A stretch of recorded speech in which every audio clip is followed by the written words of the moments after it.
Cross cut blouse అయినా princess cut blouse అయినా మనము ఎక్కువగా ఫోకస్ పెట్టేది ఫ్రంట్ పార్ట్లో కప్ షేప్ మీద.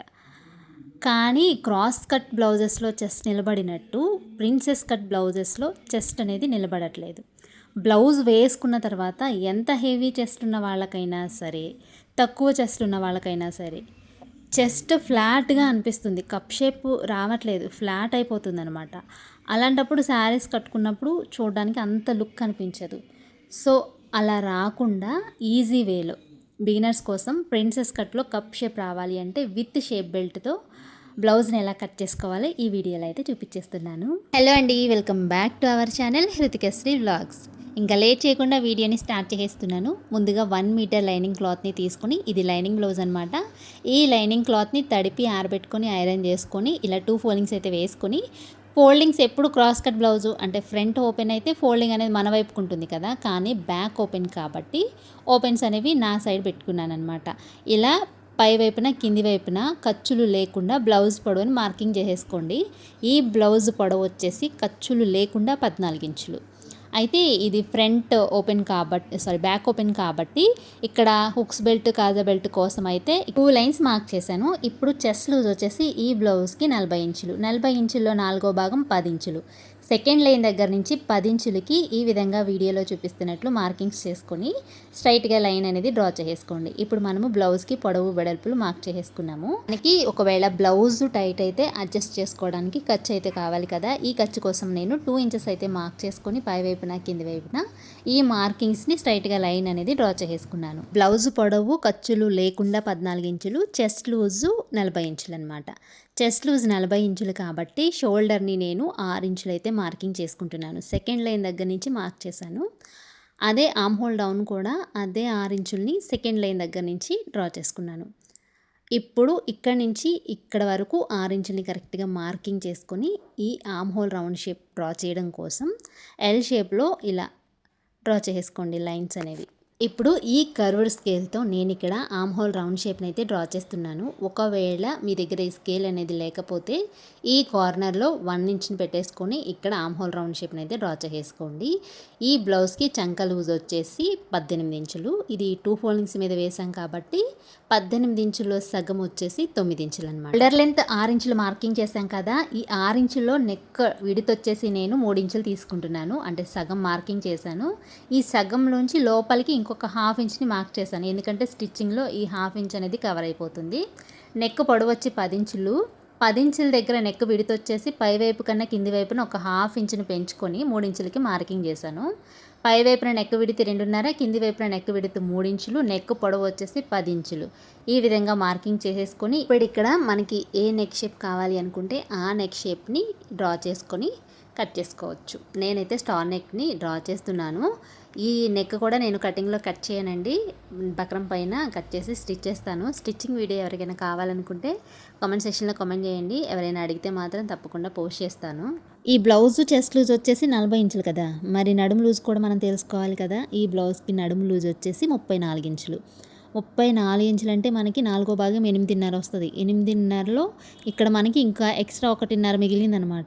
ఈ 1.5ని మనము బ్యాక్ పార్ట్లో ఈ డాట్స్ కోసం యూజ్ చేయాలి. అప్పుడు మనకి ఈ నడుము లూజ్ అనేది కరెక్ట్గా సరిపోద్ది అనమాట. బ్యాక్ పార్ట్లో డాట్స్ కోసం ఈ 1.5 అనేది యూజ్ చేయాలి. అంటే మనము 2 డాట్స్ వేస్తాం కదా, 1.5 3 ఇంచులు అనేది ఇక్కడ మనకి కవర్ అయిపోద్ది అనమాట. ఎప్పుడైనా సరే మనము ఈ డాట్స్ స్టిచ్ చేసేటప్పుడు నెక్ డీప్ కన్నా కాస్త తక్కువ ఉండేలాగా చూసుకోవాలి. మనకి నెక్ డీప్ కన్నా ఈ డాట్ కొంచెం కిందికి ఉండడం వల్ల ఈ నెక్ షేప్ ఏదైతే ఉంటుందో అది కరెక్ట్గా ఉంటుందన్నమాట. ఒకవేళ ఈ డాట్ అనేది నెక్ పైకి వచ్చిందనుకోండి, నెక్ షేప్ అనేది కాస్త అటు ఇటుగా అయిపోతుంది. ఇలా 1.5 గ్యాప్తో మనము ఈ డాట్స్ అనేది మార్కింగ్ చేసుకొని ఎలా అయితే మార్కింగ్స్ చేసుకున్నామో అలాగే మనము డాట్స్ కూడా స్టిచ్ చేసుకోవాలి. ఇప్పుడు మార్కింగ్స్ చేసుకున్న విధంగా నెక్ కట్ చేయకుండా మిగతా ఈ బ్లౌజ్ మొత్తం మార్కింగ్స్ చేసుకున్నవి కట్ చేస్తున్నాను. అయితే కట్ చేసేటప్పుడు కింది క్లాత్ అనేది మనం 2 ఫోల్డింగ్స్ వేసాం కదా, ఆ ఫోల్డింగ్ అనేది అటు ఇటు జరిగిపోకుండా హ్యాండ్ పెట్టేసుకొని బిగినర్స్ అయితే చాలా జాగ్రత్తగా కట్ చేసుకోండి. కింది వైపు ఎగుడు దిగుడు ఉన్న క్లాత్ని కూడా ఇలా నీట్గా వీడియోలో చూపిస్తున్నట్లుగా స్ట్రైట్గా కట్ చేసుకోండి. మనకి బ్యాక్ పార్ట్ అయితే కంప్లీట్ అయిపోయిందండి. ఇక్కడ ఈ ఖర్చుల దగ్గర ఒక చిన్న చిన్న టక్స్ పెట్టుకున్నాము అంటే మనకి స్టిచ్ చేసేటప్పుడు ఈజీగా అర్థమైపోతుంది అనమాట. ఓకేనా. ఇలా బ్యాక్ పార్ట్ కట్ చేసేసుకున్న తర్వాత ఇప్పుడు మనము ఈ క్లాత్లో హ్యాండ్స్ అండ్ బ్యాక్ పార్ట్ అయితే ఫ్రంట్ పార్ట్ అయితే కట్ చేయాలి. ఇప్పుడు 1 మీటర్ క్లాత్కి ఇటువైపున బ్యాక్ పార్ట్ కట్ చేసుకున్నాం కదా, ఇప్పుడు ఇటువైపున 4 ఫోల్డింగ్స్ చేసి హ్యాండ్స్ అయితే కట్ చేసేసుకుందాము. హ్యాండ్స్కి కింది వైపున ఎగుడు దిగుడు లేకుండా స్ట్రైట్గా లైన్ మార్కింగ్ చేసేసుకొని 1 ఇంచ్ అయితే ఖర్చు కోసం ఇలా మార్కింగ్స్ అయితే చేసేసుకున్నా. 1 ఇంచు ఇలా ఖర్చు కోసం వదిలేస్తాను అనమాట క్లాత్ని. ఇప్పుడు హ్యాండ్ పొడవును మార్కింగ్ చేసుకోవాలి. హ్యాండ్ పొడవు వచ్చేసి ఈ బ్లౌజ్కి 9 ఇంచులు అనమాట, ఖర్చులు లేకుండా. కింది వైపున ఫోల్డింగ్ కోసం ఖర్చు ఉంచాను, మరి పై వైపున స్టిచ్చింగ్ కోసం ఖర్చు కావాలి కాబట్టి 9.5 ఇంచులు మార్కింగ్ చేసేసా. పై వైపున 1/2 ఇంచ్ ఎక్స్ట్రా యాడ్ చేసుకొని 9.5 ఇంచులకి మార్కింగ్ చేసేసుకొని ఇక్కడ 3.5 ఇంచులు హ్యాండ్ డౌన్ అనేది మార్కింగ్ చేసేసుకున్నాను. ఇప్పుడు బ్యాక్ పార్ట్ తీసుకొని బ్యాక్ పార్ట్లో చంక లూజు ఎంత అయితే వచ్చిందో ఒక్కసారి టేప్తో కరెక్ట్గా కొలిచేసుకోవాలి. బ్యాక్ పార్ట్లో చంక లూజ్ 9 ఇంచులు వచ్చిందనమాట. అయితే అదే 9 ఇంచులు ఇక్కడ ఇలాగే పెట్టేయకుండా ఒక 1/2 ఇంచ్ తగ్గించుకొని, అంటే పావుతక్కువ 9 ఇంచులకి వీడియోలో చూపిస్తున్నట్లుగా మార్కింగ్స్ చేసేసుకోండి. ఇప్పుడు హ్యాండ్ పొడవు 9 ఇంచులు కదా, 9 ఇంచుల దగ్గర చేతి లూజు ఎంతైతే వస్తుందో అంతా ఇక్కడ సగానికి మార్కింగ్ చేసేసుకోండి. ఈ హ్యాండ్ పొడవు దగ్గర లూజ్ వచ్చేసి 11 ఇంచులు అనమాట. అయితే 11 ఇంచుల సగం 5.5కి ఇక్కడ మార్కింగ్ చేసి పైవైపున 1 ఇంచ్ మార్క్ చేసుకొని ఇలా ఈ మార్కింగ్ దగ్గర నుంచి ఈ మార్కింగ్కి క్రాస్ లైన్ డ్రా చేసుకొని హ్యాండ్ రౌండ్ షేప్ అయితే డ్రా చేసుకున్నా. ఇక్కడ హ్యాండ్ లూజ్ 5.5 పెట్టాను కదా, ఒక 1/2 ఇంచ్ ఎక్స్ట్రా పెడుతున్నా. ఎందుకంటే ఇది డిజైనర్ బ్లౌజ్ కాబట్టి కొంచెం టైట్గా లేకుండా ఫ్రీగా ఉండడం కోసం ఒక 1/2 ఇంచ్ ఎక్స్ట్రా పెట్టేసి లూజ్ అనేది ఇప్పుడు 6 ఇంచులు అయిందనమాట. ఓకేనా. ఇలా నేను సైడ్ జాయింట్స్ వైపు బ్లౌజ్లో 2 ఇంచెస్ ఖర్చు తీసుకున్నాం కదా, 2 ఇంచెస్ ఖర్చుని కూడా తీసేసుకుని మార్కింగ్ చేసేసుకున్నా. ఇక్కడ హ్యాండ్కి కొంచెం పఫ్ అయితే పెడుతున్నాను అనమాట. ఈ బ్లౌజ్కి పఫ్ కోసం పై వైపుకి 2 ఇంచులు, పక్క వైపుకి 2 ఇంచులు, ఇలా 2 ఇంచులు అనేది మార్కింగ్ చేసేసుకొని నేను చాలా చిన్న పఫ్ అయితే పెడుతున్నాను. మీకు ఎక్కువ కావాలంటే పై వైపుకి 3 ఇంచులు, పక్క వైపుకి 3 ఇంచులు కూడా పెట్టుకోవచ్చు. ఇలా పెట్టేసుకొని ఇలా హ్యాండ్ రౌండ్ షేప్ అనేది డ్రా చేసేసుకొని ఎలా అయితే డ్రా చేసుకున్నామో అలాగే కట్ చేసేసుకోవాలి. ఎక్స్ట్రా ఉన్న ఈ క్లాత్ కూడా కట్ చేసేసుకుంటున్నాను అనమాట. ఇలా కట్ చేసేసుకున్న తర్వాత ఇప్పుడు ఇక్కడ సైడ్ జాయింట్స్ వైపు కుట్టు కదా, ఆ కుట్టు దగ్గర ఒక చిన్న టక్స్, ఈ కుచ్చుల వరకు మార్కింగ్స్ దగ్గర ఒక చిన్న టక్స్ అనేవి పెట్టేసుకుంటే మనము ఎక్కడ వరకు పఫ్ పెట్టాలి అనేది ఒక ఐడియా అయితే ఉంటుందన్నమాట. ఇప్పుడు ఫ్రంట్ పార్ట్ అయితే కట్ చేసుకోవాలి. ఇది బ్యాక్ ఓపెన్ బ్లౌజ్ కాబట్టి ఇప్పుడు ఫోల్డింగ్ అనేది మన వైపుకు ఉండాలి. ఫ్రంట్ ఓపెన్ ఉండదు కదా, ఫోల్డ్ చేసిన వైపు మన వైపుకు ఉండి ఈ బ్యాక్ ఓపెన్లో మనము హుక్స్ పట్టి కాజా పట్టీకి ఎక్స్ట్రా ఖర్చుని పావించి తీసుకున్నాం కదా, అలా కాకుండా ఈ సెకండ్ లైన్ దగ్గర నుంచి పెట్టేసుకొని బ్యాక్ పార్ట్ని మనము ఎలా అయితే డ్రా చేసుకున్నామో ఫ్రంట్ పార్ట్ కూడా సేమ్ అలాగే డ్రా చేసుకోండి. ఫ్రంట్ పార్ట్లో చంకల్లో ముడతలు రాకుండా బ్యాక్ పార్ట్ కన్నా వీడియోలో చూపిస్తున్నట్లుగా ఒక పావించు ఇలా లోపలికి లోత్ అనేది డ్రా చేసుకోండి. రౌండ్ షేప్ దగ్గర నేను ఎక్కడి నుంచి లోత్ అనేది తీసానో క్లియర్గా అబ్జర్వ్ చేయండి. ఫ్రంట్ పార్ట్ నెక్ డీప్ వచ్చేసి 6.5 ఇంచులు తీసుకుంటున్నాను. నెక్ విడత్ వచ్చేసి పై వైపున 2.5, కింది వైపున 3 ఇంచులు తీసుకొని ఇలా అయితే డ్రా చేసుకొని ఇక్కడ మీకు నచ్చిన నెక్ షేప్ని అయితే మార్కింగ్స్ అయితే చేసుకోండి. నేనైతే ఇలా మార్కింగ్ చేశాను. ఇప్పుడు మనకి పై వైపు నుంచి ఈ 10 ఇంచులకి ఒక మార్కింగ్ పెట్టుకోండి. ఓకేనా. పై వైపు నుంచి కరెక్ట్గా 10 ఇంచులకి ఇలా మార్కింగ్ పెట్టుకోండి. ఫోల్డింగ్ దగ్గర నుంచి కరెక్ట్గా 4 ఇంచులకి మార్కింగ్ పెట్టుకోండి. ఫోల్డింగ్ దగ్గర నుంచి కరెక్ట్గా 4 ఇంచులకి వీడియోలో చూపిస్తున్నట్లుగా మార్కింగ్ పెట్టుకోండి. ఇది వచ్చేసి మనకి ఆపెక్స్ పాయింట్స్ అనమాట. ఫ్రంట్ పార్ట్ అనేది షేప్ బెల్ట్తో కట్ చేస్తున్నాను అనమాట. Princess cut with shape belt. ఓకేనా. జస్ట్ ఇప్పుడు 12.5 ఇంచులకి పై వైపు నుంచి ఇంకొక మార్కింగ్ పెట్టుకొని వీడియోలో చూపిస్తున్నట్లుగా స్ట్రైట్గా లైన్ అనేది డ్రా చేయండి. లైన్ డ్రా చేసుకున్న తర్వాత ఇటువైపు నుంచి ఫోల్డింగ్ పై వైపుకి 1.5ని మార్కింగ్ చేసేసుకోండి.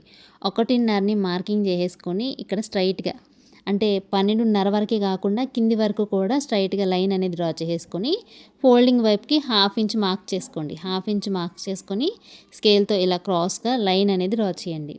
ఇప్పుడు ఇటువైపున మనకు వచ్చేసి 1.5 ఇంచులు మార్కింగ్ చేస్తున్నా. 1.5 ఇంచులు మార్కింగ్ చేసేసుకొని ఇక్కడ చూడండి ఈ లైన్ లెంత్ 3 ఇంచులు ఉంది కదా, ఈ 3 ఇంచుల్ని టేప్ అనేది ఇలా ఫోల్డ్ చేసేసుకొని 3 ఇంచులో 3వ భాగాన్ని మార్కింగ్ చేసేసుకోండి. మార్కింగ్ చేసేసుకున్న తర్వాత వీడియోలో చూపిస్తున్నట్లుగా ఇలాగా ఈ షేప్ అనేది మనము కరెక్ట్గా తీసుకోవాలి. కరెక్ట్గా తీసుకొని ఇక్కడ మనకి చంక రౌండ్ షేప్ ఎక్కడైతే తిరిగిందో అక్కడ వరకు ఈ కర్వ్ స్కేల్ని ఇలా పెట్టేసుకొని ప్రిన్సెస్ కట్ షేప్ అయితే డ్రా చేసుకోవాలి. ఒకవేళ మీ దగ్గర ఈ స్కేల్ అనేది అవైలబుల్గా లేకపోయినా సరే వీడియోలో చూపిస్తున్నట్లుగా హ్యాండ్తో డ్రా చేసుకోండి. చాలా ఈజీనే. ఇప్పుడు కింది వరకు ఇలా మార్కింగ్స్ అయితే డ్రా చేసేస్తున్నాను. ఇలా డ్రా చేసేసిన తర్వాత ఇప్పుడు మనము చెస్ట్ లూజ్ వచ్చేసి 40 ఇంచులు కదా, 40 ఇంచుల 4వ భాగం మనకి 10 ఇంచులు, 10 ఇంచులు బ్యాక్ పార్ట్‌లో వచ్చేసింది. 10 ఇంచుల్లో చెస్ట్ లూజ్, 20 ఇంచులు బ్యాక్ పార్ట్‌లో తీసేసుకున్నాం కదా. ఇప్పుడు ఇక్కడ ఏంటంటే ప్రిన్సెస్ కట్ చేసి స్టిచ్ చేయాలి కాబట్టి ఇక్కడ మనకి స్టిచ్ చేసేసరికి ఎంత క్లాత్ అయితే పోతుందో అంత క్లాత్ వరకు నేను ఇక్కడ మార్కింగ్స్ అయితే పెట్టేసాను కదా. ఇప్పుడు మనకి చెస్ట్ లూజు కరెక్ట్‌గా ఉందో అంటే సరిపోతుందో లేదో కొలుచుకోవాలి. అక్కడ వరకు స్టిచ్ పడుతుంది కాబట్టి అక్కడి నుంచి మళ్ళీ ఇక్కడ వరకు మొత్తం కలిపితే మనకి 9.5 ఇంచులు అయితే వచ్చింది. 9.5 అంటే మనకి 19 ఇంచులు. 19 ఇంచులు అంటే బ్యాక్ పార్ట్‌లో మనకి 20 ఇంచులు, ఫ్రంట్ పార్ట్‌లో 20 ఇంచులు వస్తే కరెక్ట్‌గా మనకి 40 ఇంచుల చెస్ట్ లూజ్ అనేది సరిపోతుంది. కానీ ఇక్కడ మనకి 19 ఇంచులు అంటే ఒక 1 ఇంచ్ తగ్గింది కాబట్టి ఇది 2 ఫోల్డింగ్స్ మీద మనకి 1/2 ఇంచు ఎక్స్ట్రా మార్కింగ్ చేసుకుంటే సరిపోద్దనమాట. 1/2 ఇంచు ఇలా వీడియోలో చూపిస్తున్నట్లుగా పై వైపున చేసుకుంటే చెస్ట్ లూజ్ అనేది సరిపోద్ది. ఇప్పుడు వేస్ట్ లూజ్ వచ్చేసి 34 ఇంచులు కదా, 34 ఇంచులో బ్యాక్ పార్ట్‌లో 18 ఇంచులు అయితే వచ్చింది వేస్ట్ లూజు.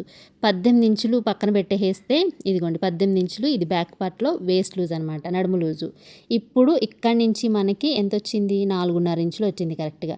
ఇప్పుడు మళ్ళీ ఇక్కడి నుంచి 4.5 ఇంచుల్ని కొలుచుకోవాలి. 4.5 ఇంచుల దగ్గర నుంచి కొలిస్తే మనకి 8.5 అంటే మొత్తం కలిపి 16. 18 + 16 మనకి 34 ఇంచుల నడుము లూజ్ అయితే వచ్చింది. మనకి నడుము లూజు కరెక్ట్‌గా వచ్చేసింది. అంటే 1/2 ఇంచ్ ఎక్స్ట్రా అనేది చెస్ట్ వైపుకి కలుపుకుంటే సరిపోతుందనమాట. ఇలా కలుపుకున్న తర్వాత ఇప్పుడు వీడియోలో చూపిస్తున్నట్లుగా క్రాస్గా కలిపేసుకోండి. ఇదిగోండి ఈ స్ట్రైట్గా చెస్ట్ స్ట్రైట్గా 1/2 ఇంచ్ పెంచేసుకొని ఇక్కడ నుంచి ఇలా క్రాస్గా కలిపేసుకోండి. ఇలా కనుక మనము అన్నీ కొలుచుకొని మార్కింగ్స్ చేసుకొని కట్ చేసి స్టిచ్ చేస్తే ప్రిన్సెస్ కట్ అనేది కప్ షేప్ కరెక్ట్గా నిలబడుతుంది. ఈ బ్లౌజ్ స్టిచ్చింగ్ వీడియో ఎంతమందికి కావాలో కామెంట్ చేయండి. మ్యాక్సిమం ఒకరు అడిగితే పోస్ట్ చేయలేనేమో కానీ ఒక 10-15 మంది అడిగితే మాత్రం ఖచ్చితంగా పోస్ట్ చేస్తాను. ఎవరికి కావాలో వాళ్ళు కామెంట్ సెక్షన్లో స్టిచ్చింగ్ వీడియో అని చెప్పి కామెంట్ చేయండి. నేనైతే స్టిచ్చింగ్ వీడియో పోస్ట్ చేస్తాను. ఇప్పుడు ఇటువైపు నుంచి 2 ఇంచెస్ ఖర్చుని మార్కింగ్ చేసేసుకొని టక్స్ పెట్టేసుకుంటే సరిపోతుంది.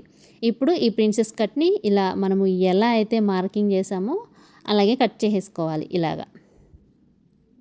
ఇలా వీడియోలో చూపిస్తున్నట్లుగా కట్ చేసేసుకోండి. ఇంతే వచ్చేసింది కదా. ఇప్పుడు షేప్ బెల్ట్ ఎలా కట్ చేసుకోవాలో చూపిస్తాను. ఇదిగోండి ఆల్రెడీ మనము ఇటువైపున కింది వరకు మార్కింగ్ చేసాం కదా, ఈ మార్కింగ్స్ని ఇలా ఫోల్డ్ చేసేసుకొని చివరి వరకు మనము కట్ చేసుకుంటే ఇదే షేప్ బెల్ట్ అండి.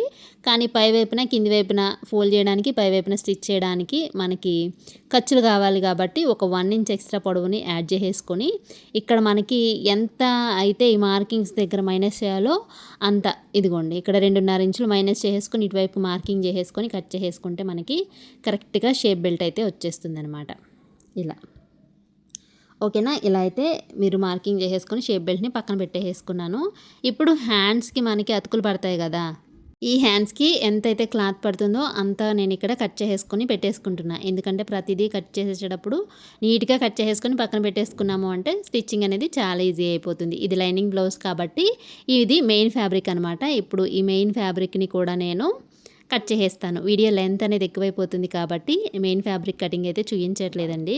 ఈ వీడియో మీకు నచ్చి హెల్ప్ అయింది అనుకుంటే వీడియోని ఒక చిన్న లైక్ చేయండి. యూస్ఫుల్ అనుకుంటే ఫ్రెండ్స్కి, ఫ్యామిలీ మెంబర్స్కి షేర్ చేయండి. ఈ బ్లౌజ్ కటింగ్ వీడియో కావాలి అనుకుంటే కామెంట్ చేయండి. మీరు ఎవరైనా మన ఛానల్ని ఫస్ట్ టైం చూస్తుంటే ఛానల్ని సబ్స్క్రైబ్ చేసుకోండి. Thank you for watching.